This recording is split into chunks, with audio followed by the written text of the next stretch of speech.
Sir बहुत late हो रहा है। मैं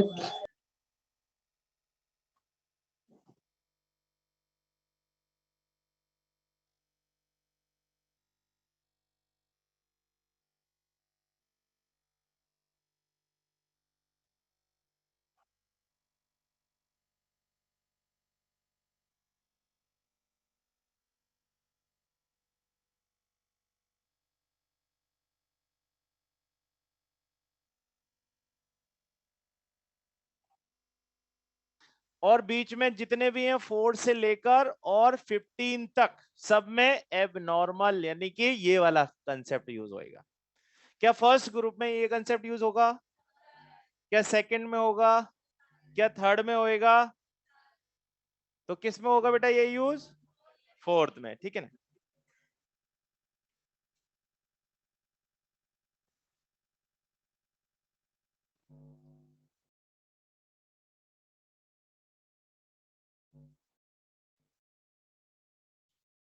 ऑनलाइन वाले सारे बच्चों को गुड मॉर्निंग बेटा। अभी है ना स्टार्ट ही किया है।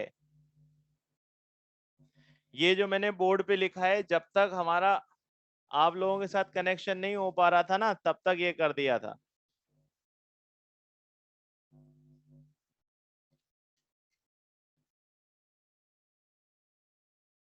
ये जूम कैसे होएगा? किसी को कुछ आता है? जूम नहीं होगा? फिर बुलाना पड़ेगा उनको, वो कहेंगे क्या यार। हाँ, अब मैं ना बोलते जा रहा हूं बेटा, जो जो हमने वापस से कर लिया है। जेड इफेक्टिव का फॉर्मूला क्या है? Z minus sigma. Temporarily Z को हम क्या मान रहे हैं? प्रोटॉन, क्योंकि न्यूक्लियस में प्रोटॉन ही अट्रैक्शन लगाते हैं। सिग्मा मतलब शेल, पर शेल में कौन आएंगे? इलेक्ट्रॉन, इसलिए हमने वहां पे लिख दिया इलेक्ट्रॉन, ताकि हम सीधे सीधे कंपैरिजन कर पाएंगे। अच्छा, ये Z effective directly proportional to positive और इनवर्सली प्रोपोर्शनल टू नेगेटिव कब यूज करोगे? आइसो इलेक्ट्रॉनिक या फिर आयंस ऑफ सेम एलिमेंट। एक जनरल ऑब्जर्वेशन है, लेफ्ट टू राइट जाने पे Z effective increase, sigma increase, पर टॉप टू बॉटम आने पर Z effective constant but sigma will increase. That's all. फिर हम आ गए थे कि सर शील्डिंग जब जब पूर होगी क्या क्या नजर आएगा? तब तब हमें ट्रांजिशन और लेंथेनॉइड कॉन्ट्रैक्शन नजर आएगा। बताओ, अब बताइए रेडियस को इन्फ्लुएंस करने वाले कौन कौन से फैक्टर हो सकते हैं रेडियस को? एक तो जेड इफेक्टिव, दूसरा सिग्मा। अंकुश जी फिर से आइएगा 1 मिनट यार। हाँ 1 मिनट फिर से आना, है ना। तो इसका मतलब यहां पर रेडियस के लिए भी हम शॉर्ट नोट बना लेते हैं फटाफट से।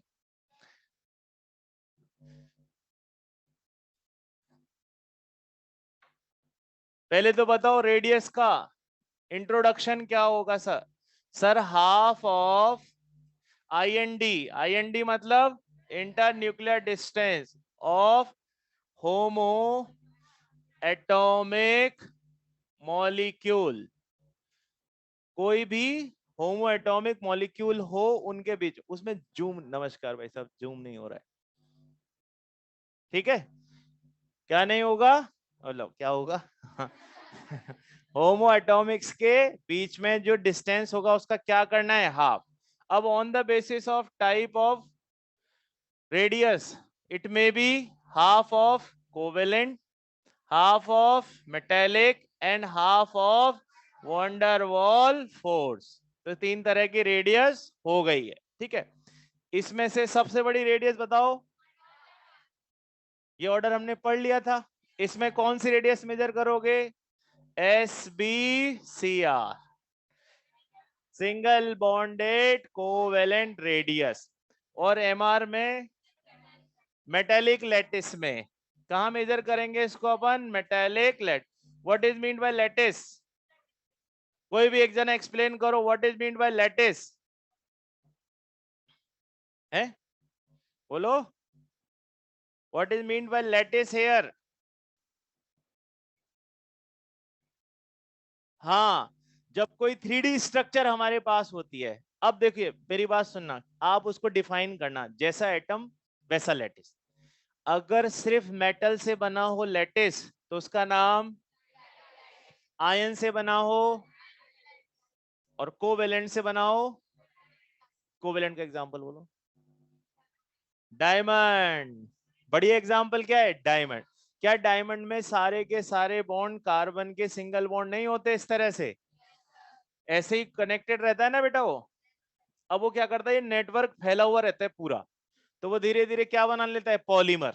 और जब वो पॉलीमर बनाता है तो वो एक 3D शेप ले जाता है, और उसको हम कौन सा सॉलिड बोलते हैं? कोवेलेंट सॉलिड या फिर covalent lattice. Done with this.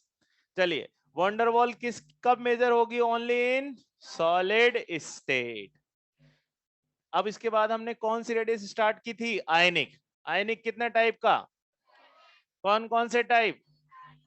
Cationic और एनायनिक। ठीक है, कैटायनिक रेडियस छोटी, उससे बड़ी न्यूट्रल, और सबसे बड़ी एनायनिक रेडियस होती है। दो टाइप के क्वेश्चन आ सकते हैं, या तो केस आएगा आइसो इलेक्ट्रॉनिक, और दूसरा सेम आयन ऑफ एलिमेंट, एक ही एलिमेंट के अलग अलग आयन। और दूसरा केस हो सकता है कुछ भी रेस्ट। तो ऐसे केस में तो आप सीधा क्या यूज करेंगे? Are directly proportional to negative और इनवर्सली प्रोपोर्शनल टू, और रेस्ट में क्या यूज करेंगे? Shell number. 2 इलेक्ट्रॉन वाले छोटे, 10 इलेक्ट्रॉन वाले उससे बड़े, 18 वाले और बड़े, and it will be continue. क्या क्वेश्चंस किए थे इसके अपन ने? कोई डाउट है यहाँ पर? अब ऐसा करो, ये रेडियस के वो सारी बातें हो गई जो हम करना चाहते थे, है ना?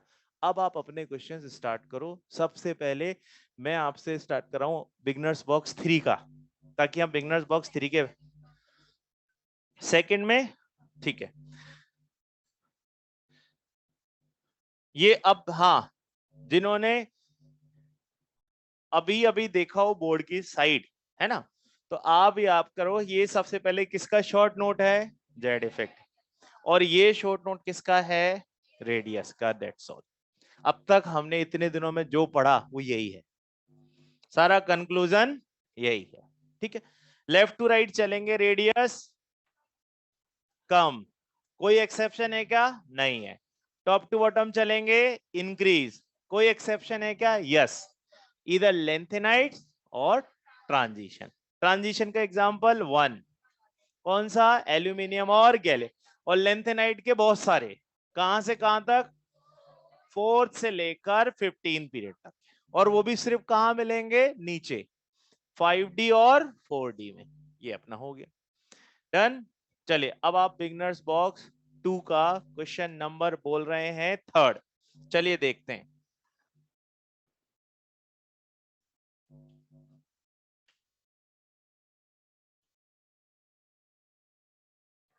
देखिए, वहां पर आपको एक पूरा कॉन्फ़िगरेशन दे रखा है। लास्ट में हमें दे रखा है 3D10 4S1। क्या इसको देखकर हम बोल सकते हैं ये कॉपर है? क्योंकि कॉपर में ही ऐसा होता है। और नहीं समझ में आए तो सबको ऐड कर लीजिए, आपका टोटल नंबर कितना आएगा? 29। इसकी लाइन में कौन सी इनर्ट गैस हमें नजर आएगी? क्रिप्टॉन, जिसका नंबर है 36। अब देखो बेटा, क्रिप्टॉन के बाद कौन आता है? कितने का डिफरेंस है यहाँ पर? 18 का। तो इसमें भी जो एलिमेंट आएगा उसका भी डिफरेंस कितने का मेंटेन करना है? 18 का, क्योंकि ये भी 18 का गैप है। ठीक है, फिर नेक्स्ट कौन आता है? रेडॉन। बताइए कितने का डिफरेंस है? 32 का। तो इसमें आप फिर ऐड क्या करेंगे? 32। ठीक, और आपको याद है इसके बाद एक और एलिमेंट आता है ओजी, उसका नंबर होता है 118। फिर कितने का डिफरेंस है? 32 का। तो इसका मतलब मैं फिर इसमें क्या ऐड करूंगा? 30। तो अब मैं 29 में एक बार तो क्या ऐड करूं? 18, और दो बार 32 32। क्योंकि मैंने आपको बोला था कि हमारे जितने भी नए एलिमेंट हैं वो किस में आएंगे? 7th में ही आए। सबसे नया पीरियड कौन सा है? 7th। तो इसका मतलब इन सबको आप ऐड करोगे तो आपका टोटल नंबर कितना आएगा? 111। ठीक है, अब क्या है? क्या है बताइए सिक्स्थ में? अच्छा नेम लिखना है ना किसी का। ये बोल रहा है सिक्स्थ क्वेश्चन। अब हमारे पास 7th पीरियड और 10th ग्रुप।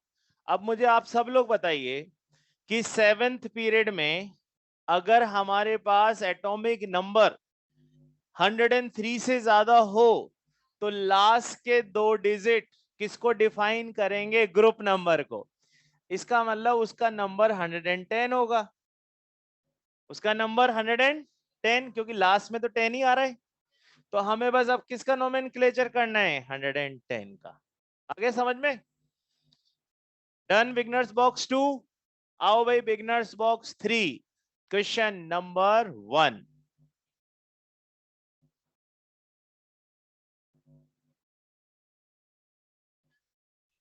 क्या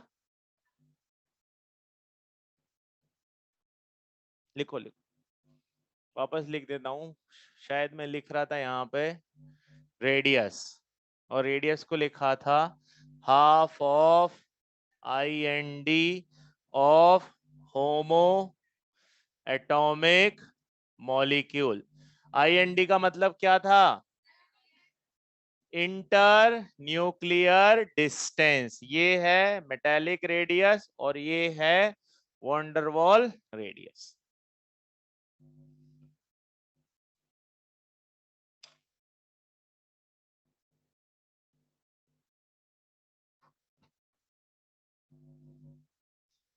बिगनर्स बॉक्स 2 का जो क्वेश्चन 1 है, जिन्होंने लिख लिया है ना, उनकी बात कर रहे हैं। बिगनर्स बॉक्स 2 का जो क्वेश्चन नंबर 1 है, वहां पर हमारे पास दिया हुआ है कि भाई रिप्रेजेंटेटिव एलिमेंट। तो हमने बात की थी एस और पी ब्लॉक के एलिमेंट किसको हटाकर? इनर्ट गैस को। तो आपको जब भी कोई ऐसा क्वेश्चन हो तो सबसे पहले सारे एटॉमिक नंबर को क्रॉस चेक करो। अब आप उसमें ध्यान से देखते जाओ कि कौन कौन से में किस ग्रुप में कौन सा नंबर उसको बिलोंग नहीं करता है। तो देखते हैं सबसे पहले वाले में कौन सा नंबर बिलोंग नहीं करता है? 30। 30 कौन है? D block, zinc. हटा दीजिए, ये ऑप्शन नहीं होगा। सेकंड में कौन गड़बड़ कर रहा है? 58, क्योंकि ये लेंथेनॉइड है, तो ये भी नहीं होगा। थर्ड में कौन गड़बड़ कर रहा है? 54, इनर्ट गैस। तो बचा कौन सा ऑप्शन? फोर्थ। ठीक है। क्वेश्चन नंबर 7 याद ही करना है कि नेपच्यूनियम और प्लूटोनियम किस में मिलेंगे? पिच ब्लेंड में। ये कहां पे देखने को मिलेगा? पी ब्लॉक में।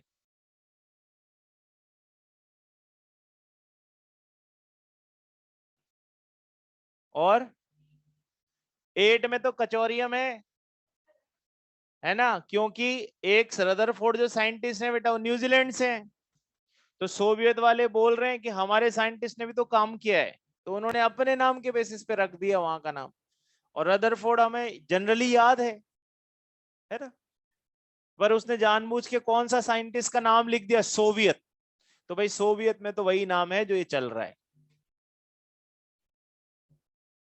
करचोबियम, करचेट ओबियम, है ना। हाँ।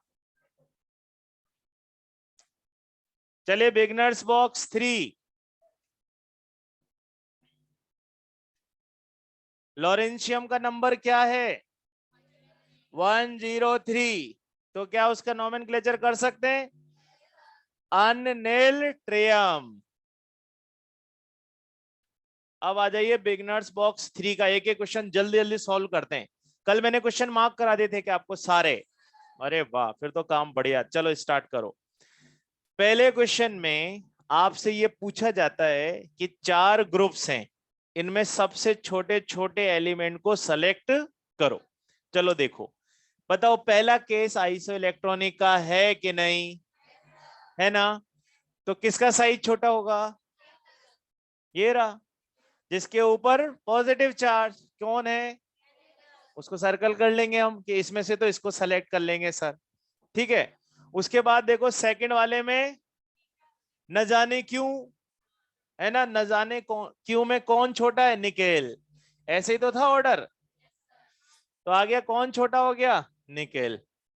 थर्ड वाले में देखो कौन छोटा है, लिथियम, बेरिलियम, मैग्नीशियम, सबसे छोटा बेरिलियम। हमने एम बनाया था, तो जब एम बनाया था तो हम याद करिए हमने सबसे ऐसे करके लिखा था, लिथियम, बेरिलियम, ये मैग्नीशियम, तो ऐसे चलाया था। तो सबसे छोटा कौन हो गया बेटा, बेरिलियम। क्या फोर्थ वाला केस वापस से आइसो इलेक्ट्रॉनिक का है? कौन सबसे छोटा हो जाएगा, लिथियम, क्योंकि उसमें लिथियम के ऊपर चल रहा है पॉजिटिव चार्ज। और उसके लिए हमने बोर्ड पर ही लिखा हुआ है कि सर जब हमारे पास आइसो इलेक्ट्रॉनिक और सेम आयंस हो तो हम क्या यूज करेंगे, पॉजिटिव और नेगेटिव। बताइए कौन सा आंसर हो गया, सेकंड हो गया। सेकंड कर लेंगे क्वेश्चन, सेकंड तो हो जाएगा। थर्ड में भी कोई दिक्कत नहीं है। अब किस पे बात करते हैं, फोर्थ पे। क्या हमने कल फोर्थ डिस्कस किया था, पॉजिटिव चार्ज से रेडियस स्मॉल, नेगेटिव चार्ज से रेडियस लार्ज। तो देखो एक दे रखा है के प्लस और एक दे रखा है एफ माइनस, दोनों की वैल्यू कितनी है, 1.34। अब यहां सीधा सा कंसेप्ट है, अगर मुझे पोटेशियम के लिए निकालना होगा तो पोटेशियम का साइज तो अपने आयन से बड़ा होगा, यानी कि के लिए ये वैल्यू किससे बड़ी आएगी, 1.34 से बड़ी आएगी। और एफ माइनस का साइज एफ से बड़ा होता है, तो आप जब नेगेटिव हटाओगे तो इसका साइज छोटा हो जाएगा, यानी कि ये वैल्यू 1.34 से स्मॉल। तो ऐसा ऑप्शन देखना है जिसमें पहली वैल्यू 1.34 से लार्ज हो और दूसरी वैल्यू 1.34 से स्मॉल हो। ऐसा कौन सा ऑप्शन है, ठीक है। चलिए, ये फिफ्थ वाला हो गया था, मानसी, रोहित और अंकुर। स्क्रीनिंग इफेक्ट किसमें नहीं दिखेगा, जिसमें एक इलेक्ट्रॉन हो, सभी में एक है। सेवेंथ खुद को करना है आपको। एट्थ हो गया कि डी की स्क्रीनिंग किससे कम होगी, एस से भी कम है और पी से भी। कैसा कोई ऑप्शन दिख रहा है, पहला ऑप्शन है equal to P, not possible. More than P, बिल्कुल ही गलत। सेम एज एफ, तो बचा कौन सा, फोर। नाइन्थ एक इक्वेशन है, मतलब एक तरह का स्टेटमेंट है। टेंथ हम कर चुके हैं, डन विद दिस। अब आ जाइए आप एक्सरसाइज 1 पे। एक्सरसाइज 1 पे मैं आपको बोल चुका हूं 1 से 66 तक हमें कंप्लीट करना था। अब इसमें आपका कोई डाउट है तो बोलिए। 50 को आप करेक्शन करो, 50 का आंसर 2 करो, करेक्शन करो 50 में। आपने खुद नहीं कर दिया होगा ना, बस अब आप बन गए इनऑर्गेनिक के बहुत बड़े ज्ञानी, है ना, बिल्कुल सही है। क्वेश्चन नंबर 50 करेक्शन है भाई, आंसर क्या लगाना है, 2 लगाना है। 1 दे रखा होगा,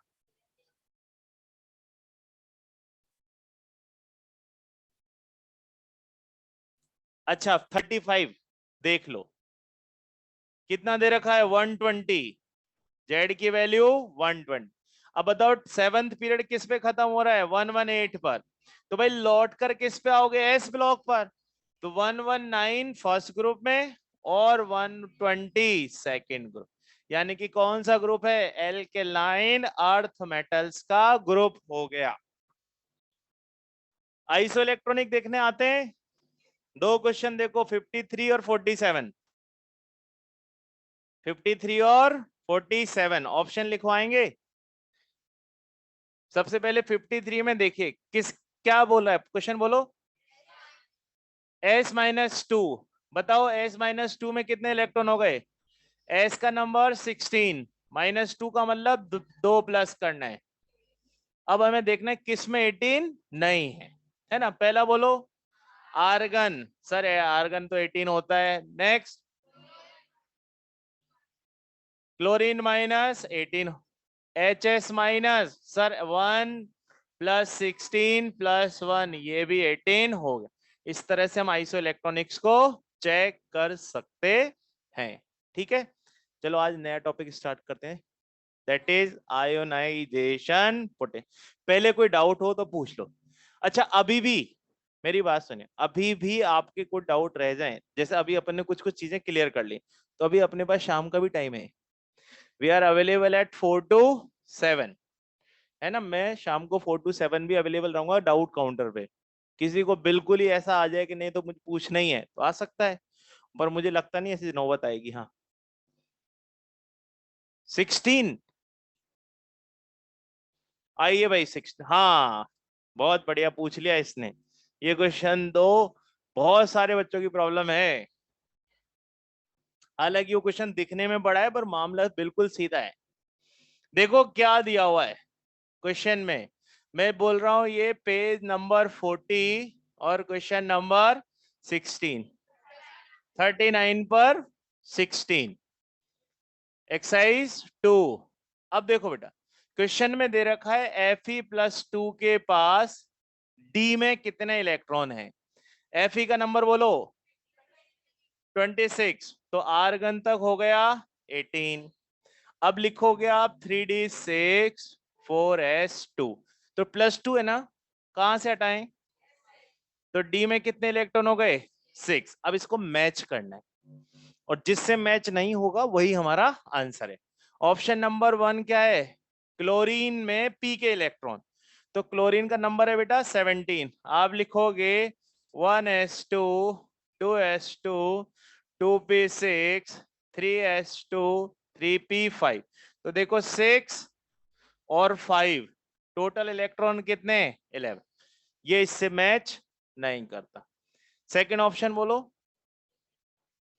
Fe में डी इलेक्ट्रॉन, तो Fe का कॉन्फ़िगरेशन है आर्गन 3d6 4s2, तो ये तो मैच कर रहा है, ये और ये मैच कर गए। थर्ड बोलिए, p इलेक्ट्रॉन इन नियोन, तो नियोन का नंबर है 10, 1s2 2s2 2p6, फिर सेम है 6 6 6, इसी से तो मैच करना था मुझे। और लास्ट होगा s के इलेक्ट्रॉन इन मैग्नीशियम, तो मैग्नीशियम का नंबर है 12। आप लिखेंगे 1s2 2s2 2p6 3s2, तो देखो 2 इलेक्ट्रॉन ये रहे, 2 ये 4 और 2 ये 6 हो गए ना। s में कितने इलेक्ट्रॉन 6, इसका मतलब ये भी कर गया मैच। कौन नहीं कर रहा है मैच, इसलिए हमारा आंसर है फर्स्ट। हाँ हाँ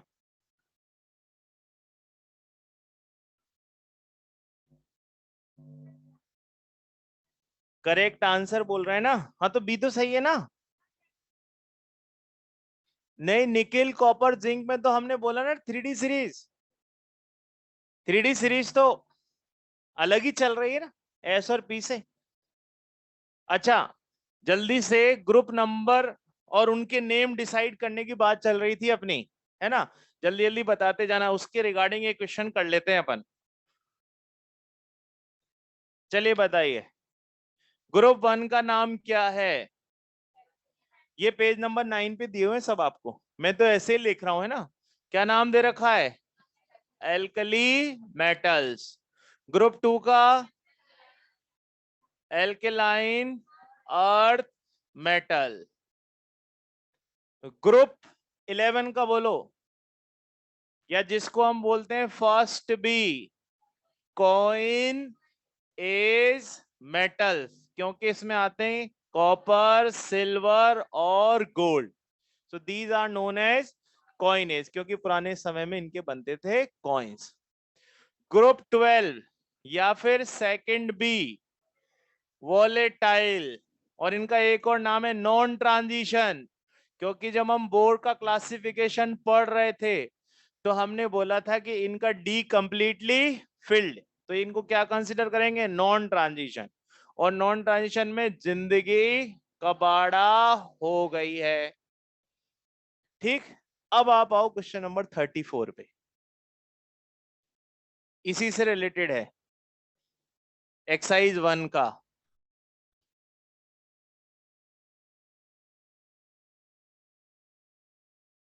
आपको आइडेंटिफाई करना है कि जो कॉन्फ़िगरेशन गिवन है वो किसका है।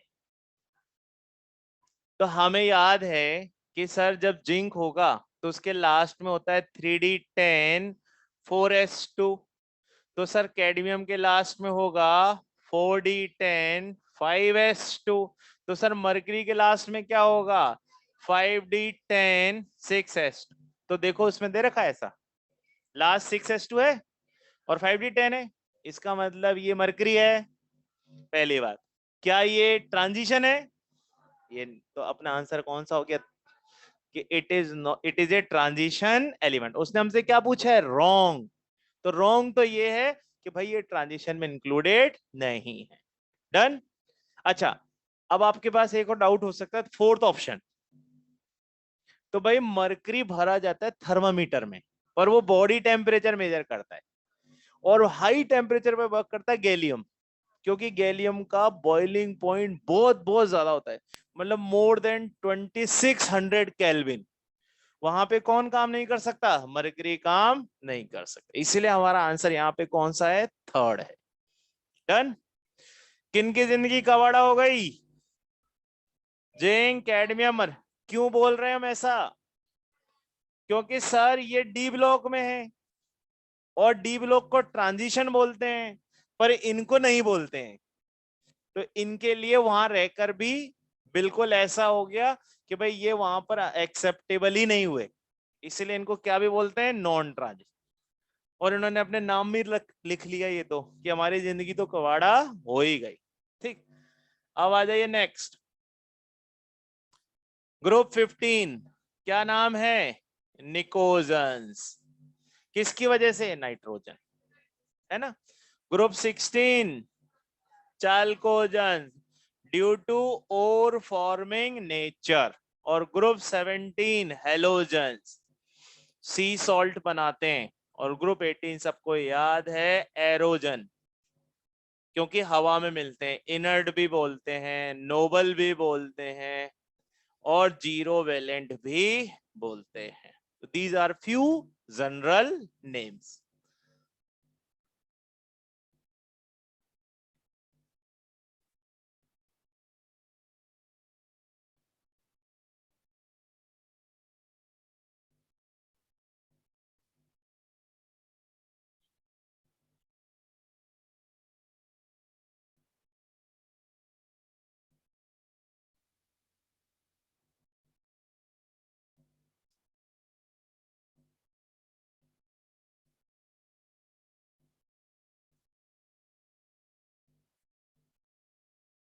अनिमेश अभी बताया बेटा, बिगनर्स बॉक्स 3 का क्वेश्चन नंबर 7।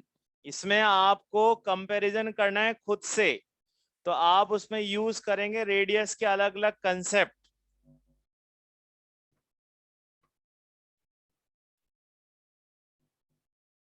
थर्टी एट में कुछ नहीं है, किसी भी मोर देन 100 एटॉमिक नंबर के लिए 3 अल्फाबेट लगते हैं। और जो भी क्वेश्चन नंबर 54 पूछ रहे हैं, देखिए सब 54, भाई 54 तो कंसेप्चुअल क्वेश्चन है। अगर आपको कंसेप्ट याद होगा तो आप क्वेश्चन कर लेंगे, है ना। तो आप तो वो कंसेप्ट ही तो है, जो बात हम बोलते हैं कि भाई लेफ्ट टू राइट जाने पर क्या इंक्रीज होता है? इफेक्टिव न्यूक्लियर चार्ज, इसलिए रेडियस क्या हो जाती है? डिक्रीज। अच्छा, जब भी जेड इफेक्टिव निकालना है, किसको कम करना है? Outer most electron. ये बात हो गई है। क्वेश्चन नंबर 43, सोडियम पर स्क्रीनिंग कौन लगाएगा? लो देखते हैं। Sir 1s2, 2s2, 2p6, 3s। अब ये थोड़ा ना लगाएगा, ये खुद पे कैसे लगाएगा स्क्रीनिंग? हटा दीजिए। तो हमारा आंसर कौन सा हो गया जिसमें ये दे रखा हो? कौन सा हो गया? थर्ड। अच्छा, लिथियम वाला क्वेश्चन है एक, आई थिंक ये क्वेश्चन नंबर है आपका 51। लिथियम बताइए नंबर। 1s2, 2s1। अब इसको आप याद करो, जूनियर क्लासेज में के एल एम एन पढ़ते थे। के इसको बोलेंगे, और ये एल है, तो ये थोड़ा ना लगाएगा अपने आप को स्क्रीनिंग। कौन लगाएगा? के। इसलिए 2 इलेक्ट्रॉन किसके? के।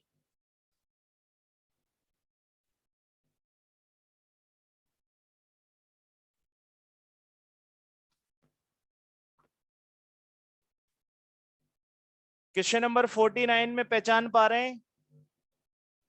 कि रेडियस का ट्रेंड एक ही पीरियड में लेफ्ट टू राइट जाने पर रेडियस होगी डिक्रीज। क्या ऐसा ऑर्डर नहीं बना सकते कि सर सबसे बड़ी रेडियस होगी S1 की? भाई जैसे मैंने लिखा lithium, beryllium, boron, carbon, nitrogen, oxygen और फ्लोरीन, तो आपको याद है ना इसका कॉन्फ़िगरेशन क्या है, 2s1। तो S1 की रेडियस सबसे ज्यादा, फिर S2 की रेडियस उससे कम, फिर ये 2p1, 2p2, 2p3, 2p4 और बेटा ये 2p5 हो गया सेट। तो आप S1 S2 ही देख लीजिए केवल। अच्छा ग्रुप नंबर अलग होता तो सबसे पहले किस पे ध्यान जाएगा कि किसका नंबर बड़ा है।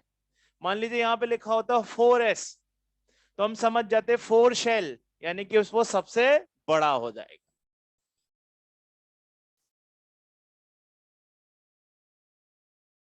थर्टी फर्स्ट वही है ना, रिप्रेजेंटेटिव।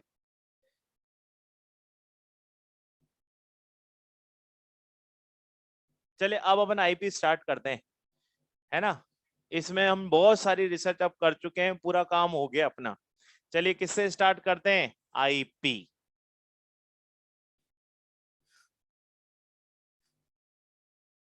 कल का पेपर अच्छा जाएगा। अरे आवाज ही नहीं आई, क्या दिक्कत है अब? कुछ नहीं है ना। चलो एक क्वेश्चन मैं अपनी तरफ से लिखता हूं, देखते हैं अभी कि आपने इतनी देर में जो समझा पढ़ा लिखा उसका कुछ यूज कर पाएंगे या नहीं कर पाएंगे। विच of the following molecule has highest NiN2, कहीं पढ़ा है ये, किसमें, पता नहीं कहीं आया तो होगा। NiN2 कैटायन रेशो, ये रेडियस का रेशो एक्चुअल में। अब देखो बेटा इसके मैं ऑप्शन लिख देता हूं, जैसे पहला ऑप्शन है LIF, है ना। हाईएस्ट पूछा है, हो सकता है कि लोएस्ट भी आ जाए, ठीक है। मैं दोनों ही तरह की क्वेश्चन बताऊंगा ना। लोएस्ट ही लिख लेते हैं, NaF, KF, NaF, KF और चौथा है CSF। रटा हुआ है क्या? चलो इसको आप ध्यान से समझना। ऊपर क्या लिखा है सबसे आगे, यानी कि ऊपर क्या रखना है, एनायन, और नीचे क्या रखना है, कैटायन। अब बताओ ये रेशो कम कब आएगा, जब ये बड़ा हो और ये छोटा हो। तो अब बताओ फ्लोरीन तो सेम है, तो फ्लोरीन पर तो कोई कंपटीशन ही नहीं है। अब इन सब में सबसे बड़ा कौन है। अब अगर नीचे वाली वैल्यू बड़ी हो गई तो रेशो का कम हो गया, अगर डिवाइजर बड़ा डिवाइडेंड छोटा तो वैल्यू कम आएगी। और यही बात उल्टा पूछा जाता तो तब क्या आता आंसर, तब LIF आ जाता, ठीक है। और वो एक और प्रॉब्लम ये भी हो सकती थी, कैटायन टू एनायन भी लिख सकता है वो, बस जो पहले लिखा हो उसको ऊपर और जो बाद में लिखा हो उसको नीचे। और साइज हम रेडियस पढ़ ही चुके हैं।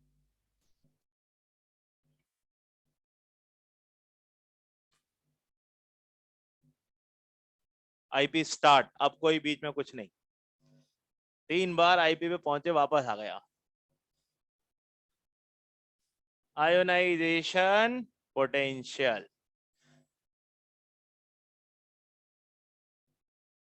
इसको आयोनाइजेशन एनर्जी भी बोलते हैं और आयोनाइजेशन पोटेंशियल भी बोला जाएगा। इन शॉर्ट जब भी क्वेश्चन आएगा बेटा, या तो IE लिखा हुआ मिलेगा या फिर IP लिखा हुआ मिलेगा। पहले डिस्कस कर लेते हैं फिर इसके बारे में लिखेंगे। रेडी? कोई बताया अपनी अपनी तरफ से ही, अगर मुझे पता है कुछ नहीं है इसमें, ये खत्म। बताओ, एक दो, पहले हाथ खड़े करो, कितने लोगों को पता है। जो हाथ नहीं खड़े करे उनसे पूछूंगा मैं।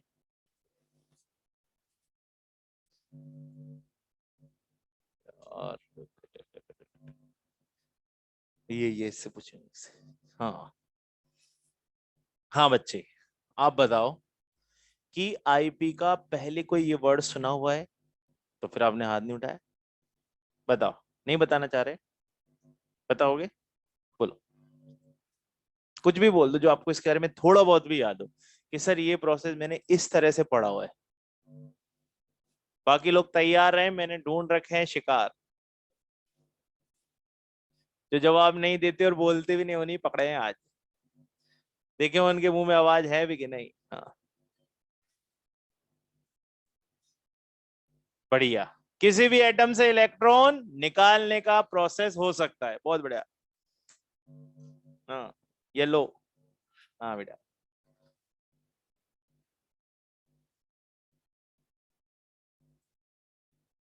वह बढ़िया, इसको भी आता है, पूरी बात आती है, बैठो। इसका मतलब सभी को आता है ये छुटकी। हाँ बताओ आप आईपी के बारे में, इन दोनों ने जो बताया ना उसके अलावा बताओ। सब तो बता दिया इन्होंने। एक इलेक्ट्रॉन को निकालने में जो एनर्जी लगेगी वही। ठीक है, अब मैं कुछ चेंज, हाँ बेटा मानसी आप बोलो। सुरभि कहाँ है? Where is Surabhi? हाँ अभी रुकिए, सुरभि तेरा नंबर आएगा।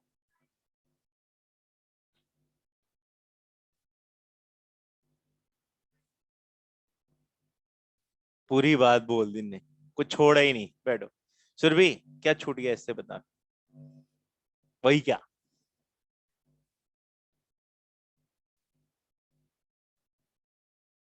बिल्कुल। अब मैं आपसे कुछ छोटे छोटे क्वेश्चन पूछता हूं, आप उसका यस और नो में आंसर करना। क्या ये प्रोसेस एंडोधर्मिक है? अरे भाई हाँ, जब भी एनर्जी देंगे, तो जब आप एनर्जी इनपुट कर रहे हो, दैट प्रोसेस इज ऑलवेज एंडोधर्मिक। ठीक। दूसरी बात, क्या इलेक्ट्रॉन का रिमूवल सॉलिड स्टेट से आसान होगा या गैस से? क्यों? क्योंकि वहां पर वो लूजली बॉन्डेड होगा। एक इलेक्ट्रॉन जाने के बाद क्या नेक्स्ट इलेक्ट्रॉन के लिए और ज्यादा एनर्जी देनी पड़ेगी? क्यों? आप बताओ। हाँ, क्यों देनी पड़ेगी ज्यादा? पढ़ चुके हो आप एक कंसेप्ट। हाँ बच्चे, उसका न्यूक्लियर पावर बढ़ जाए। सही है, हाँ हाँ।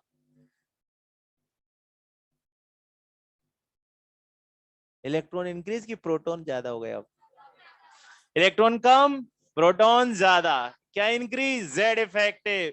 और ऐसे केस में मोर आईपीएस रिक्वायर्ड।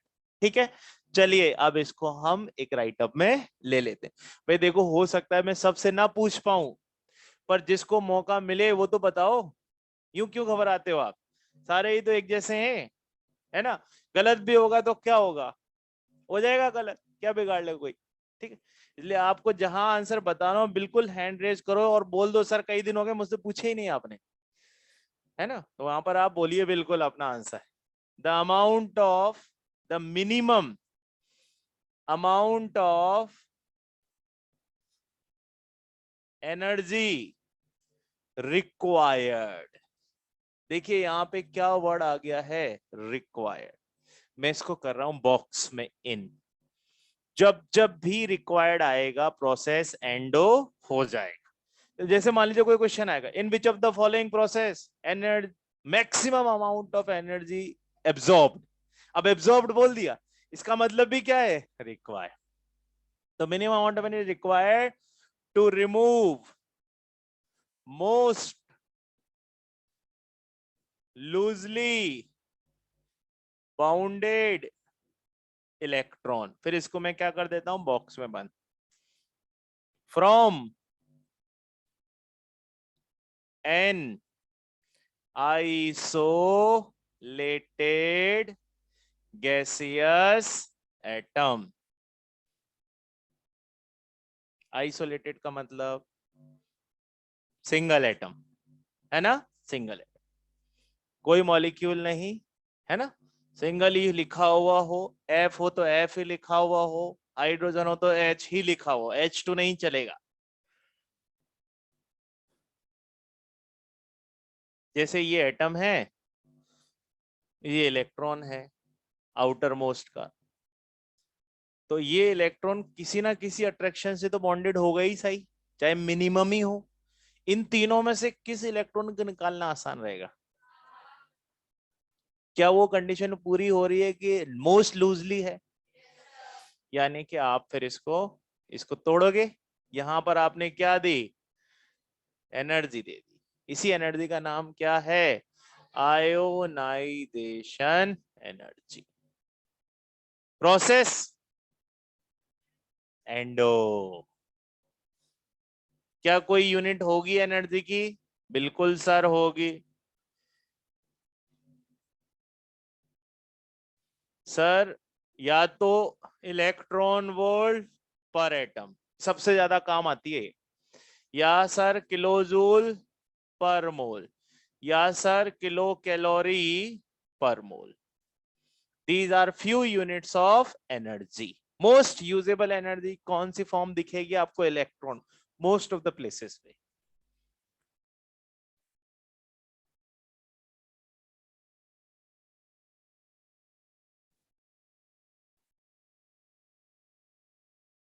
एम, मान लीजिए कोई मेटल,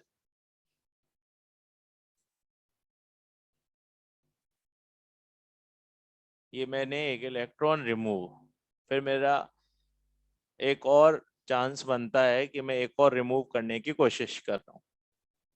दो प्रोसेस हैं, है ना? दिख रहे हैं दो? बताइए which is known as first IE? M से M plus. Which is second IE? और एम से डायरेक्ट M+2। दोनों, फिर एडिशन ऑफ बोथ। ठीक है, तो भाई ये हो गया IE1 और ये बेटा IE2। बताइए क्या IE1 की वैल्यू IE2 से कम है? क्यों कम है? सर यहां पर एक पॉजिटिव आ गया, यानी कि इलेक्ट्रॉन कम प्रोटॉन ज्यादा, जेड इफेक्टिव भी ज्यादा। और यहां पर आगे चलूं तो सर जेड इफेक्टिव और ज्यादा, यानी कि थर्ड केस के लिए मुझे एनर्जी की वैल्यू और ज्यादा रिक्वायर्ड होगी। क्यों होगी ये तो क्लियर है ना?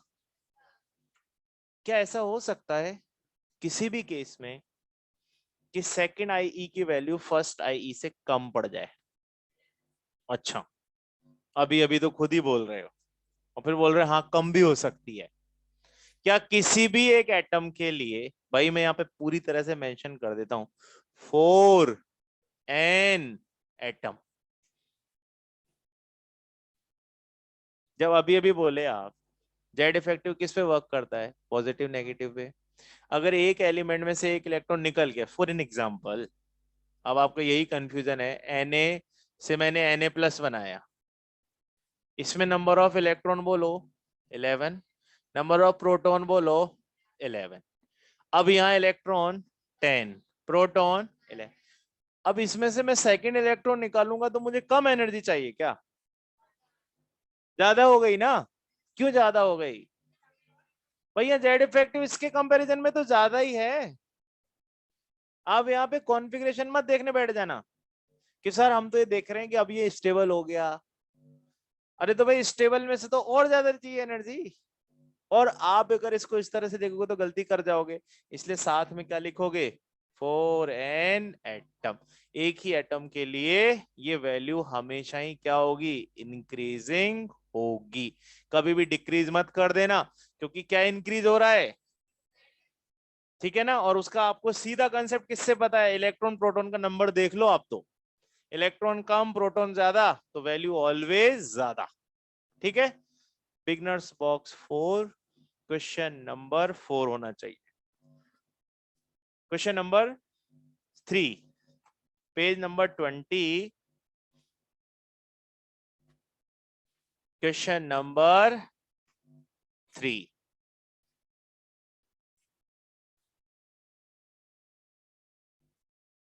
क्या बोला है बताओ?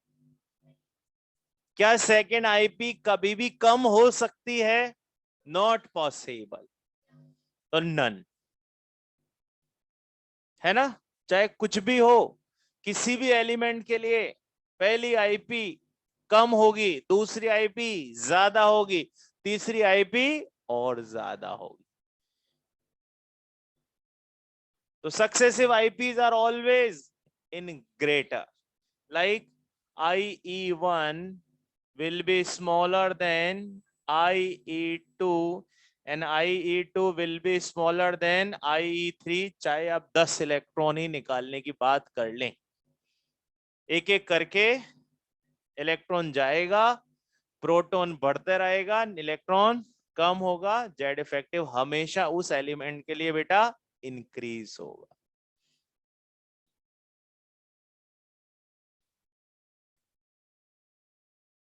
Question number 93 91, question number 91। क्या ऐसा ही लिखा हुआ है जो हमने यहां लिखा है? यही तो है।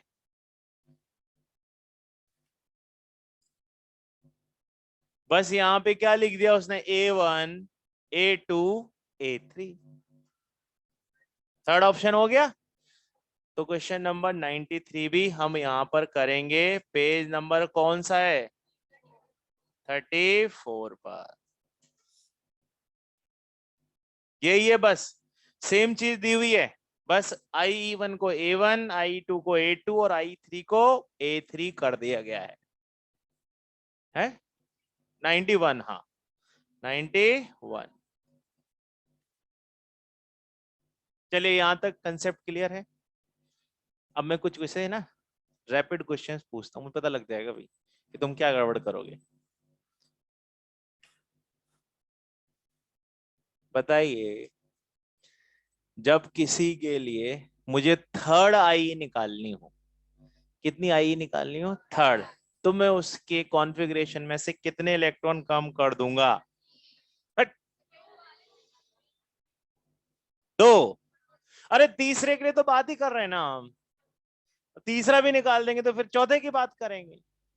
तो आप याद रखिएगा कि जैसे ही जिस आई की बात कर रहे हो उससे एक कम इलेक्ट्रॉन रिमूव करना है। अच्छा बताइए, अगर मुझे पहला इलेक्ट्रॉन निकालना हो तो कितने इलेक्ट्रॉन कम करने हैं? पर कुछ भी नहीं करना है ना। अब पहले ही इलेक्ट्रॉन निकाल रहा हूं तो पहला तो न्यूट्रल से ही जाएगा, यहां से निकालोगे तो यहां से आगे बढ़ूंगा तो ये 2 हो गया। ये बताइए काम होने के बाद क्यों बात करेंगे? उससे पहले की बात है। किसी की सेकंड आई निकालनी हो तो कितने इलेक्ट्रॉन कम करोगे? 1। इस बार सही है जवाब। ठीक है, चौथी आई निकालनी हो एक स्टेप पीछे। ठीक है, चलो क्वेश्चन लिखते हैं बोर्ड पे, कुछ लिख लीजिए।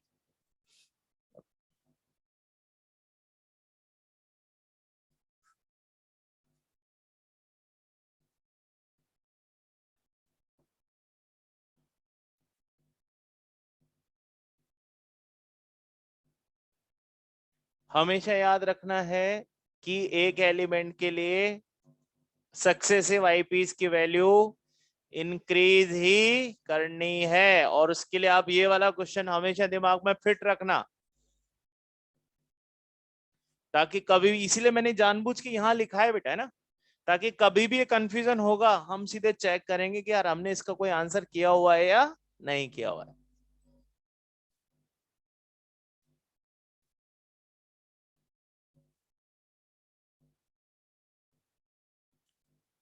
अच्छा, कई जगह एंथैल्पी लिखा हुआ मिले, उसको और एनर्जीज में से क्या डिफरेंस होगा? कोई डिफरेंस नहीं। डिफरेंस तो है। एंथैल्पी का मतलब होता है चेंज, कि पहले सिस्टम की एनर्जी इनिशियल लेवल पे क्या थी और फाइनल, उसको फाइनल में से किसको माइनस कर दो? इनिशियल को। तो जो पूरा चेंज नजर आया उसी को हम क्या बोलेंगे, आयोनाइजेशन एंथैल्पी, और अक्सर कर उसके आगे डेल्टा साइन लगा हुआ होगा, तो आप समझ जाएंगे कि ये डिफरेंस है एंथैल्पी और एनर्जी।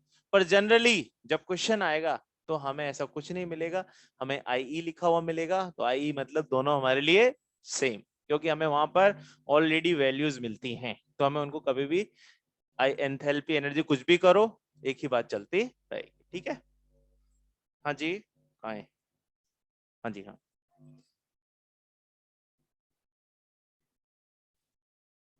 बिल्कुल। ज्यादा कैसे जल्दी डायरेक्ट कैसे बनाओगे, इलेक्ट्रॉन तो वन बाय वन ही जाएगा, डायरेक्ट भी पूछेगा तब भी आप इसमें दोनों ऐड करोगे ना फिर। भाई आप यहां से सीधे यूं जंप कर गए, तो आप इसमें दोनों बात लिखोगे, IE1 प्लस IE2, बिल्कुल ऐड करना पड़ेगा। जो लोग फ्री हैं वो क्वेश्चन नंबर 7 कर लीजिए, बिगनर्स बॉक्स 4 का, 20 का, 6 कर लीजिए, 7 या 8 में से 8 8 8 कर लीजिए। मैं देखना चाह रहा हूं कि क्या उसमें कोई करेक्शन है। Beginners box 4 page number 20 question number 8, correction होगा तो मोस्ट वेलकम होगा।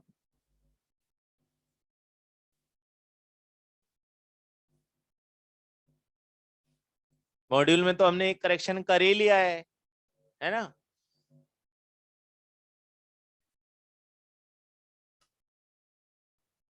हाँ ठीक है, कुछ भी हो सकता है आंसर, तो पीछे से भी चेक कर लो, क्रॉस चेक। और है ना, डेफिनेशन बोर्ड पे भी लिखी हुई है, इसको भी देखना एक बार, और फिर देखना क्या आंसर सही दे रखा है पीछे, अभी भी गलत।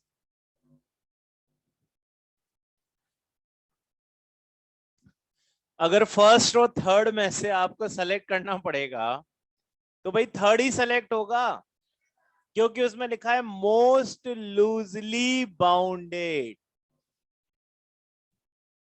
फर्स्ट वाले को तभी लगा सकते थे जब थर्ड नहीं होता। आप याद करो, क्या आपके पेपर पे लिखा नहीं होता select most appropriate answer, first और थर्ड में से एप्रोप्रिएट कौन है, थर्ड, क्योंकि वो पूरी डेफिनेशन फॉलो कर रहा है भाई। हाँ थर्ड नहीं होता तो फर्स्ट रहता, क्योंकि उस केस में हमें पता है कि जैसे किसी के ऊपर पहले से ही पॉजिटिव होता है तभी तो दूसरा इलेक्ट्रॉन निकलता है, और थर्ड में दोनों ही बातें हैं कि सेकंड मोस्ट लूजली बाउंडेड। अब आप जो बात बोल रहे थे ना, तो ये आ गई कि सर हमें यहाँ पर दो इलेक्ट्रॉन निकालने हैं, तो ऑब्वियस सी बात है पहले कौन सा इलेक्ट्रॉन जाएगा, फर्स्ट, फिर आएगा सेकंड, तो सेकंड लूजली बाउंडेड ही तो निकाला आपने। अब ऐसे थोड़ा है कि सीधे ही सेकंड निकाल लोगे, पहले उसको किस में कन्वर्ट करना पड़ेगा, फर्स्ट में, और फिर वो जाएगा सेकंड। ठीक है, डन। लो मैं बोर्ड पे कुछ क्वेश्चन लिखूं।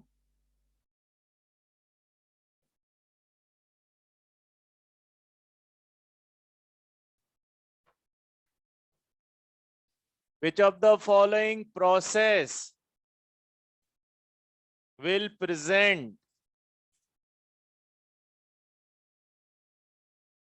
represent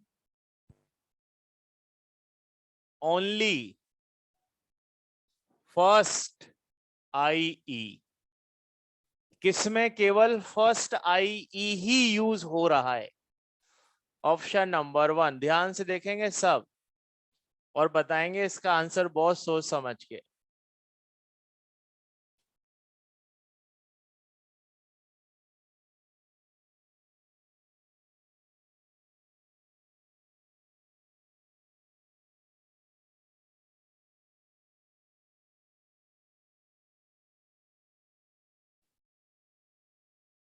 अच्छा, एक से ज्यादा भी आंसर हो सकते हैं, आपको मन नहीं करे सर एक नहीं, इसमें तो दो दो तीन तीन आंसर हैं, तो वही बता देना है ना।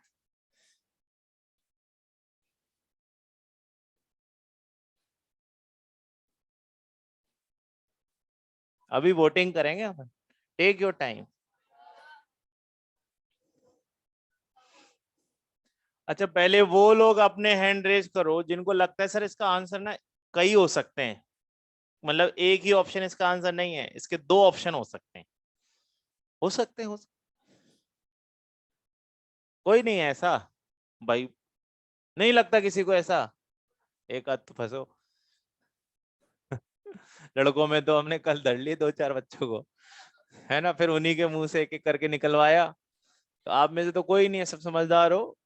ठीक है, अब बताओ जिनको लगता है कि इसका आंसर जो है सर वो कौन, फर्स्ट वाले के लिए हाथ उठा लो चलो, दोज हु आर सेइंग कि इसका आंसर फर्स्ट है, नहीं कैंसिल, फर्स्ट तो नहीं हो सकता, कौन सी स्टेट है, सॉलिड।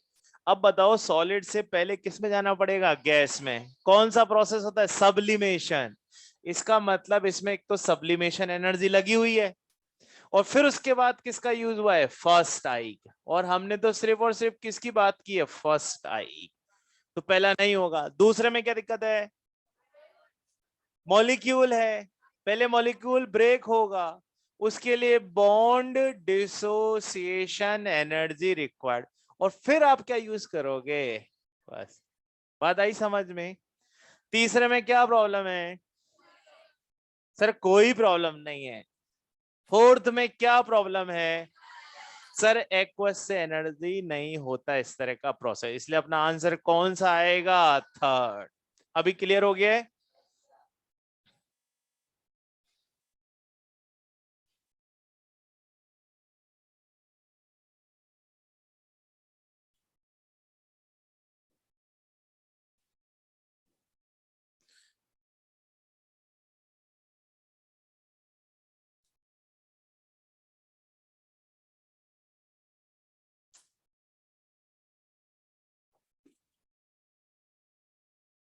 यहां पर वैल्यू दी हुई है हमें 100 इलेक्ट्रॉन वोल्ट, और फिर सीधे ही यहां से यहां तक की वैल्यू दी हुई है 250 इलेक्ट्रॉन वोल्ट, और ये पूछा है, ब्रो ऑप्शन लिख दो ना, हो सकता है आपका मूड चेंज हो जाए।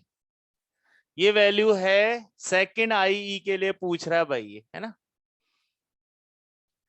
100, 350, 150, और सर मुझे तो इसमें से कुछ भी सही नहीं लग रहा है, वो लोग हाथ खड़े करिए जिनको लगता है इसका आंसर थर्ड है।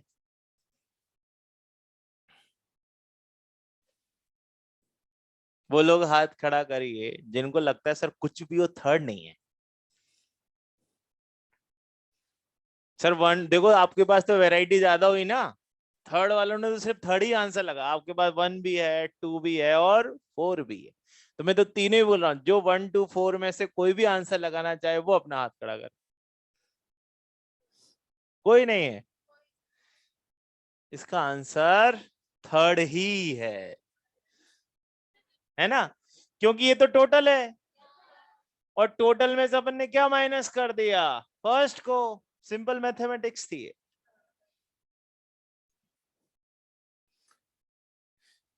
कुछ बैचेज में ऐसा हुआ बेटा, जब तक मैंने ऑप्शन नहीं लिखा तब तक तो उनका आंसर 150 पे फिक्स था, जैसे मैंने ये सब लिखा ना 150, पर मैंने ऑप्शन लिखते वो कंफ्यूज हो गए, क्यों, क्योंकि उनको लगा यार 150 हम तो सही बोल रहे थे जब तक ऑप्शन नहीं था, तो जब कई बार क्या होता है ऑप्शन आने के बाद भी कंफ्यूजन होता है, हमें पहले से पता होता है पर ऑप्शन कंफ्यूज करते हैं, पर हमें कंफ्यूज नहीं है, आराम से जो प्रोसेस फॉलो करा है उसको देखते जाइए। Beginners box 4, question number 1।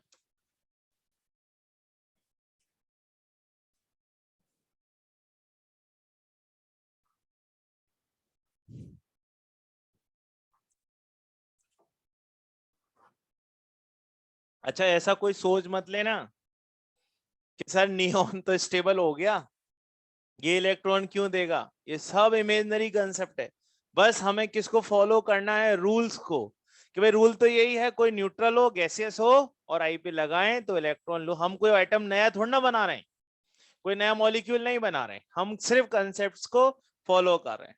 हाँ भाई ये क्वेश्चन किया, क्या ये ऐसा ही कुछ है, दोनों को क्या करना है, ऐड, वैल्यू पॉजिटिव की नेगेटिव, क्यों, प्रोसेस है एंडोधर्मिक। डन।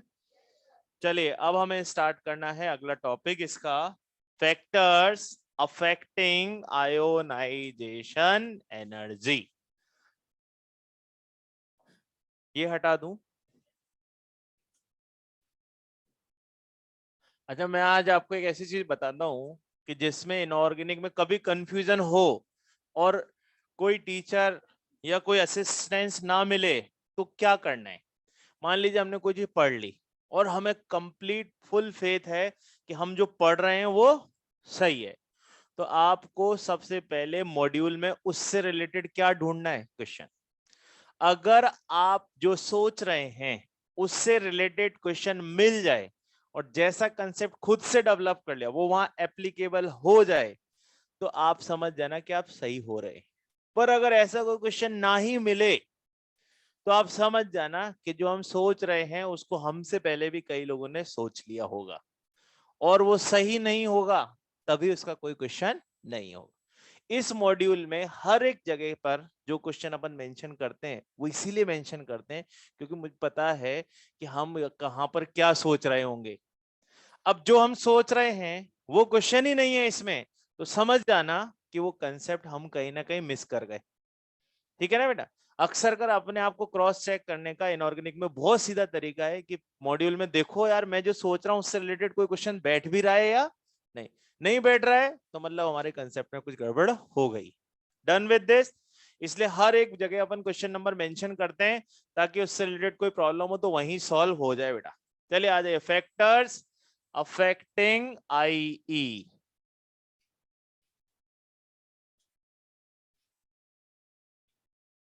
कुल मिला के 5 फैक्टर हैं।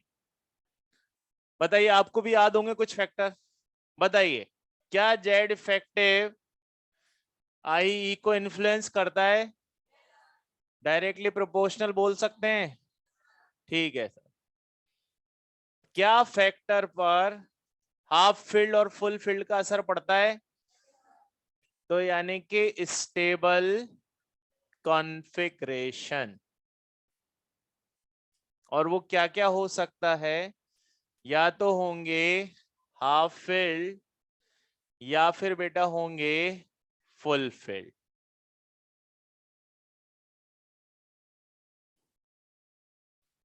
तीसरा, एक नया नेम हम आज देखने को जा रहे हैं, वो है पेनिट्रेशन इफेक्ट।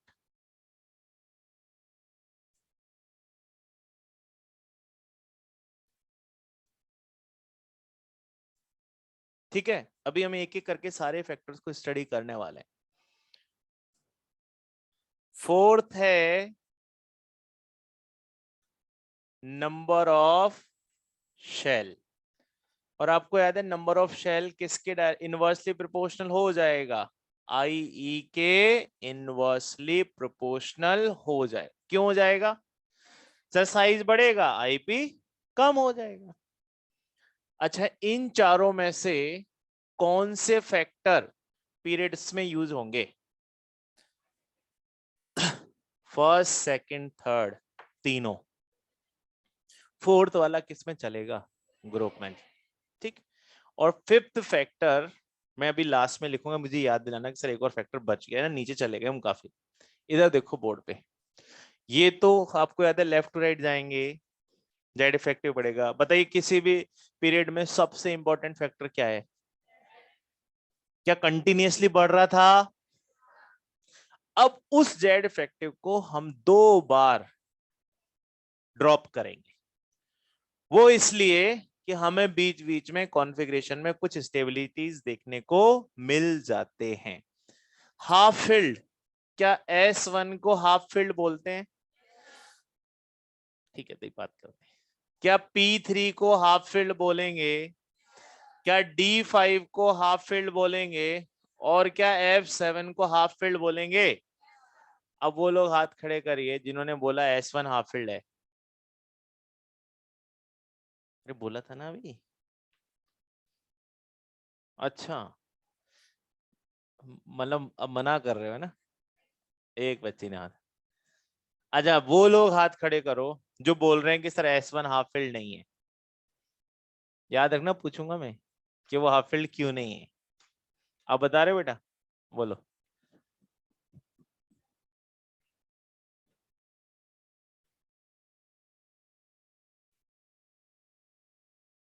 कोई रीजन बताया था? ठीक है, बैठो। और कोई? ये कंफर्म है कि S1 इज नॉट कंसिडर्ड। अब बस लिख के काटना है, क्यों? ताकि हमें समझ में आए कि हाँ इसको हाफ फील्ड तो माना नहीं। अब अपने बात दूसरी बात आई कि सर इसको हाफ फील्ड क्यों नहीं कंसिडर करते। तो मैं आपको यहाँ बता दूं, हाफ फील्ड और फुल फील्ड का जो कंसेप्ट है वो है तो फिजिकल केमिस्ट्री का, और वो डिपेंड करता है एक्सचेंज एनर्जी पर।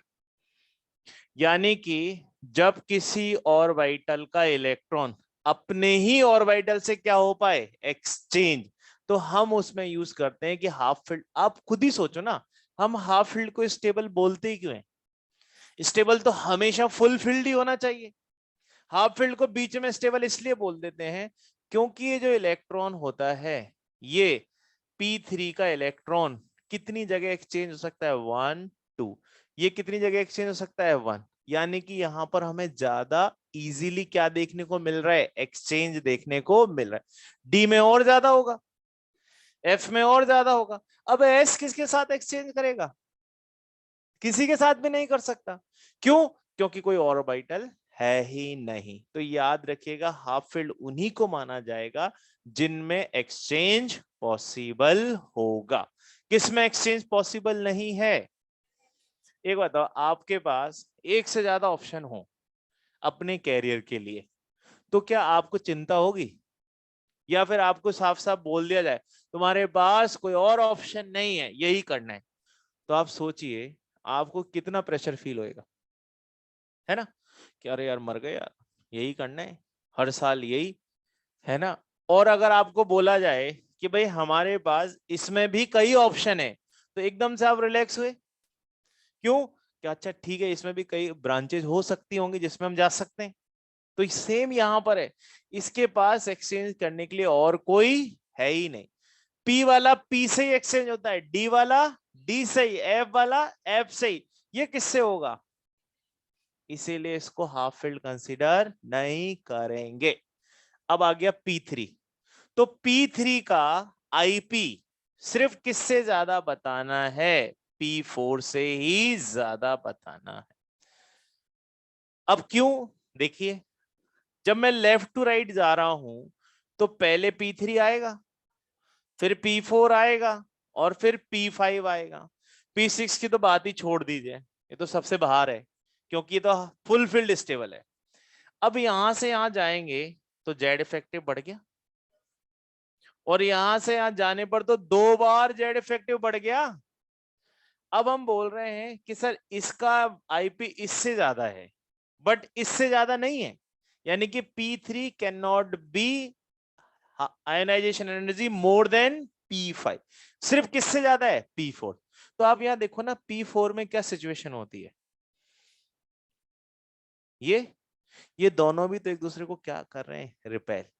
इसीलिए आपको यहां कम एनर्जी देने की रिक्वायरमेंट होती है, और इसीलिए आप P3 को क्या मानते हो, हाफ फील्ड स्टेबल। P5 को क्यों नहीं बोल रहे ऐसा? क्योंकि सर आप जेड इफेक्टिव भी तो मेन फैक्टर है, वहां तक जाने पर कितनी बार जेड इफेक्टिव बढ़ चुका है, 2 बार। तो आप जेड इफेक्टिव को ड्रॉप कर सकते हो, बट उसकी लिमिटेशन है कि it can be dropped by 1 only, not twice. नहीं तो फिर P3 P6 से भी स्टेबल बताओ। P6 में तो बहुत ज्यादा रिपल्शन हो जाएगा, सारे एक दूसरे को रिपेल करेंगे। पर हमें मालूम है ना कि P6 सबसे स्टेबल है, वो कोई बॉन्ड ही नहीं बनाता। तो इसका मतलब हम इन फैक्टर्स का यूज सिर्फ कितनी बार करेंगे, एक बार। अदरवाइज हमेशा कौन सा फैक्टर काम करेगा, जेड इफेक्ट। तो जेड इफेक्टिव को हम कितनी बार धोखा दे सकते हैं, एक बार। वो भी कब, पास वाले से थोड़ा ज्यादा। ठीक है, अब आ जाइए, फुल फिल तो याद ही आपको, P6, D10 और F14। अब एक हमारे पास S2 छूट गया बीच में, है ना? S2 को किसमें इंक्लूड करते हैं, पेनिट्रेशन। यहां पर पेनिट्रेशन का मतलब होता है क्लोजनेस टू न्यूक्लियस। बात को समझिएगा, ये कोई एटम है, उसके नियरेस्ट एस होगा कि पी होगा? एस होगा। और एस भी कैसा भरा हुआ है? पूरा। और जब एस पूरा हुआ भरा हुआ है और उसके बाद कौन आया? पी। तो आप बताइए इलेक्ट्रॉन निकालना एस में से आसान हो रहा है कि पी में से? पी में से। अब मैं इसको फुल फील्ड तो नहीं बोल सकता, इसके लिए नई टर्म क्या आ गई? पेनिट्रेट। क्योंकि ये न्यूक्लियस के थोड़ा क्लोज है, किसके कंपैरिजन में? पी, डी और एफ के। इसीलिए आप यहां पर भी लेफ्ट टू राइट जाते समय जेड इफेक्टिव को फिर एक बार धोखा देंगे। किस केस में? जब S2 और P1 की बात आएगी। तो S2 की आयोनाइजेशन एनर्जी अपने ही पीरियड में किससे ज्यादा बतानी है? P1 से। अब बोर्ड पे समझिएगा बात को। कब? जब आप किसी भी पीरियड में लेफ्ट राइट चलते हो, जैसे हम सेकंड पीरियड में ही चलते हैं, lithium, beryllium, boron, carbon, nitrogen, oxygen, fluorine and neon. इसके लिए क्या लिखोगे? 2s1। इसके लिए 2 है, इसके लिए 2p1, इसके लिए 2p2, 2p3, 2p4, 2p5, 2p6। क्या लेफ्ट टू राइट जाने पर जेड इफेक्टिव बढ़ रहा है? आईपीवी बढ़ेगी। पर मुझे मालूम है कि बीच में दो स्टेशन ऐसे आएंगे। कौन कौन सा? एक तो P3 आ जाएगा और एक S2 आ जाएगा। तो आप देखो लिथियम से ज्यादा किसके? क्यों? जेड इफेक्टिव ज्यादा है।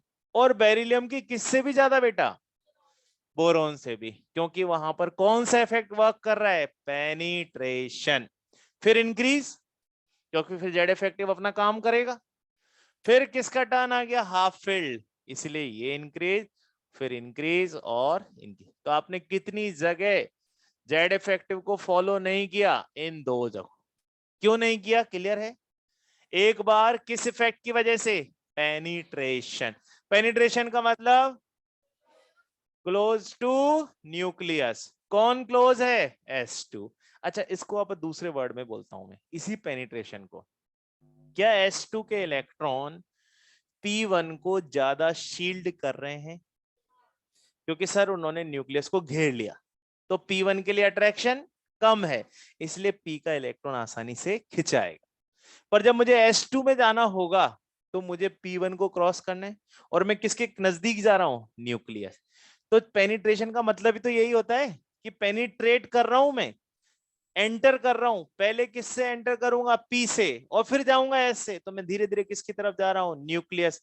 और भाई न्यूक्लियस की तरफ जाऊंगा तो याद ना, अट्रैक्शन बढ़ेगा, तो आईपीवी बढ़ जाए। इसी का नाम क्या रख दिया गया है? Penetration effect. और दूसरी बार कब देखने को मिला? Half field. ठीक है? क्यों? क्योंकि सर हाफ फील्ड में और P4 में इतना फर्क होता है कि यहां पर एक ही सब ऑर्बिटल में दो इलेक्ट्रॉन हैं, इनके बीच में क्या ज्यादा हो सकता है? रिपल्शन। और इसीलिए हम यहाँ पे जेड इफेक्टिव को थोड़ा भूल सकते हैं। तो पूरे कॉन्फ्लिक्ट, पूरे पीरियड में दो बार हम किसको फॉलो नहीं करेंगे? जेड। वो कौन कौन सी जगह है? हाफ फील्ड और पेनिट्रेशन। S1 को क्या नहीं मानेंगे? क्यों नहीं मानेंगे? Because there is no exchange possible. ठीक है? अब लिखिए, आप सिर्फ यही वाला पार्ट लिखना। ये तो अभी हम दोबारा से लिखेंगे ना, ये तो विद एग्जांपल्स लिखेंगे।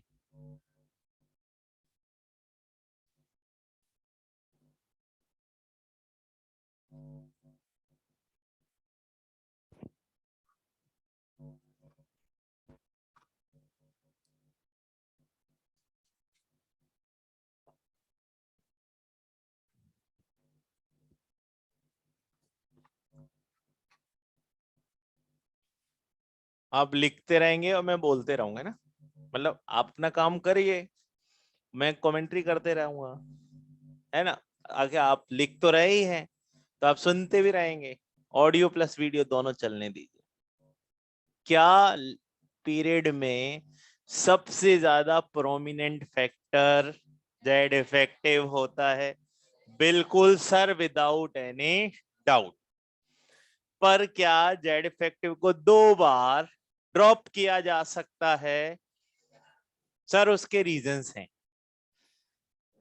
कि एक बार तो सर हाफ फील्ड आ जाता है, पर ड्रॉप भी कब करना, एडजेसेंट, ऐसा नहीं पूरे में ड्रॉप कर दो। अगर हम इसको पूरे में ही ड्रॉप कर देंगे भाई तो फिर इसको प्रोमिनेंट कैसे बोलेंगे, है ना। ज्यादातर समय किसकी चल रही है, तभी तो प्रोमिनेंट बोल रहा हूं। पर दो जगह हमें थोड़ा सा ये कंसेप्ट छोड़ना पड़ा, उसका अपना एक रीजन था कि सर एस को आपने हाफ फील्ड में इंक्लूड नहीं किया, पर वो किसके क्लोज है, न्यूक्लियस, इसलिए न्यूक्लियस से अट्रैक्शन भी ज्यादा ले रहा है। तो जब आप इलेक्ट्रॉन खींचोगे तो आपको न्यूक्लियस के क्या जाना पड़ेगा, पास, और उस केस में आईपी की वैल्यू ज्यादा, वो भी सिर्फ किससे ज्यादा, P1 से, क्योंकि ऐसा नहीं P2 से भी ज्यादा कर देंगे, वो यहाँ पे दिख भी रहा है कि P2 से ज्यादा नहीं है। और सर एक बार फिर होगा ऐसा जब हमें कोई हाफ फील्ड बीच में दिख जाए, क्योंकि वहां पर ज्यादा एक्सचेंज पॉसिबल है। अब यहाँ पे ज्यादा एक्सचेंज कैसे पॉसिबल होगा, ये तो एक्सचेंज कर ही नहीं सकते, यही दोनों तो कर सकते हैं एक्सचेंज, ये इसमें है ना। यहाँ पे कितना एक्सचेंज पॉसिबल था, ज्यादा, इसीलिए हम ऐसा बोलते हैं कि एक्सचेंज करने के लिए हमें स्पेस भी मिलेगी, और स्पेस तभी होती है जब वो हाफ फिल्ड होते हैं। ये हाफ फिल्ड कम है, दो ही है, ये ज्यादा है, तो एक्सचेंज भी ज्यादा पॉसिबल होगा। जिस हॉस्टल में आप रह रहे हो उसमें मान लीजिए 3 रूम है, आप तीनों ने साठगांठ कर ली, जैसे आपने कहा मेरे को वो वाला रूम चाहिए जिसमें ना उजाला बिल्कुल नहीं आए, दूसरी लड़की ने बोला मुझे वो वाला रूम दे दे जिसमें बहुत सारी लाइट आए, तो आपने क्या किया उससे, एक्सचेंज। उस पूरे हॉस्टल में एक ही रूम होता, क्या करते, कुछ नहीं, क्या एक्सचेंज करते। अब उसी हॉस्टल में 5 रूम हो, और मजा आ गया, और एक्सचेंज, 7 रूम है, मजा ही आ गया, पर उनमें रहने वाला चाहिए, खाली नहीं, खाली से एक्सचेंज नहीं होता, है ना, खाली में तो फिर आप जाके उसको भर लोगे, है ना। एक्सचेंज तब, अब देखो मकान मालिक को भी क्या प्रॉब्लम होगा, आपसे भी वही रेंट लेना है जो दूसरे से लेना है, वो कहेगा ठीक है बेटा इधर से उधर चले जा, तो इधर से इधर आ जा, है ना। पर आप बोलो कि नहीं एक रूम मैं ले लूं दूसरा भी ले लूं, खाली वाला भी, तो कहेगा फिर खाली वाले का क्या देना पड़ेगा, रेंट। तो एक्सचेंज तभी तो पॉसिबल होगा जब आपके पास उनमें भी कोई एक एक ही मेंबर हो, तो आप इजीली क्या कर पाओगे, एक्सचेंज। अब यहाँ क्या प्रॉब्लम आ रही है, दोनों को मनाना पड़ेगा, है ना, एक पार्टनर रेडी दूसरा नहीं है, तो फिर एक्सचेंज पॉसिबल भी, तो एक्सचेंज की फ्रीक्वेंसी क्या हो जाएगी, कम, इसीलिए हम S1 को हाफ फील्ड कंसीडर नहीं कर सकते। डन विद दिस, चलिए आगे बढ़ते हैं, ये लिख लिया आपने। अच्छा, यहाँ 4 फैक्टर हो गए ना, एक 5वां फैक्टर लिख लो, फिर उसके बाद हम 1 2 3 को वापस से स्टार्ट कर। अच्छा ठीक है कोई बात, 5वां फैक्टर लिख के फ्री हो जाए, इतना तो कर ही लेंगे, है ना। हाँ, ये वाली के कहानी क्लियर है, जहां पे भी चाहो छोटा मोटा कहीं लिख लो ताकि आपको समझने में आसानी रहे, मंडे तो आओ जाओ। ज्यादा स्टेबिलिटी, इलेक्ट्रॉन स्टेबल है या डायनेमिक मोशन में, हमेशा घूमेगा, घूमने के लिए स्पेस ज्यादा मिलेगा तो आसानी से घूमता रहेगा ना। आप इसको छोटा बच्चा मान लो, छोटे बच्चे को जितना घर में स्पेस मिलेगा उतने में ही घूम जाएगा, आप नहीं चल पाओगे, मैं नहीं चल पाऊंगा, छोटे बच्चे के लिए कोई वो नहीं, उसको खुले ग्राउंड में छोड़ दो, फिर देखो आप। सेम यहाँ पर इलेक्ट्रॉन को क्या चाहिए घूमने के लिए, जगह, जगह कब मिलेगी, जब एक्सचेंज होगा, एक्सचेंज कब पॉसिबल होगा, तब इस तरह की कोई सिचुएशन दिखती है। D10 में हो पाएगा एक्सचेंज, क्यों भर गया सब। हाँ,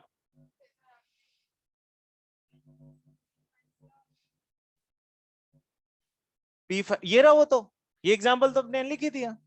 यहाँ देखो इसको अरेंज कर लो ना आप, ताकि आप जब घर पे जाओगे तो आपको वो नहीं रहेगा प्रॉब्लम। ये तो क्या है, अपने एक ऑर्डर बना लिया, अब इसको सही करो, बताओ सबसे पीछे कौन रहेगा, लिथियम, उसके आगे बोरोन, इसको एक्सचेंज कर दिया, कार्बन, फिर ऑक्सीजन, नाइट्रोजन, फ्लोरीन और नियन, वही बात आ गई ना, बस दो जगह एक्सचेंज कर दिया आपने।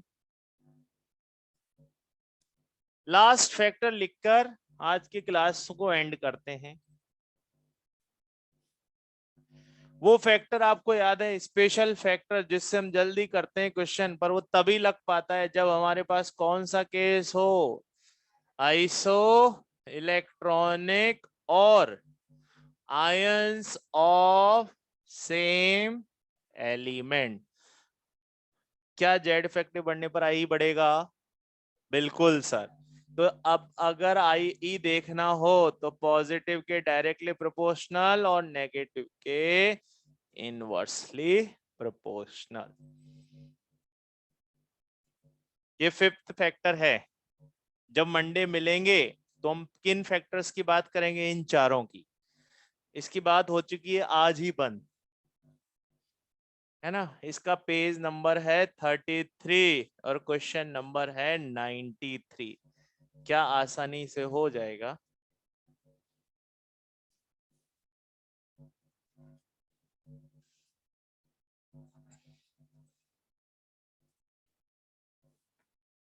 थर्टी फोर है क्या?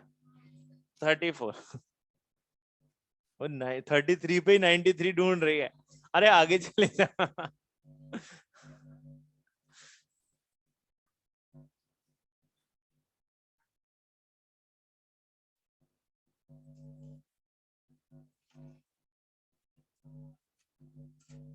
और हो गया क्या आंसर? देख लिख लेते हैं भाई। क्लोरीन है एक, और एक क्या है? क्लोरीन प्लस और क्लोरीन माइनस। बताइए किसकी आई हाईएस्ट? प्लस की। उससे कम क्लोरीन की और सबसे कम क्लोरीन। Question number 74।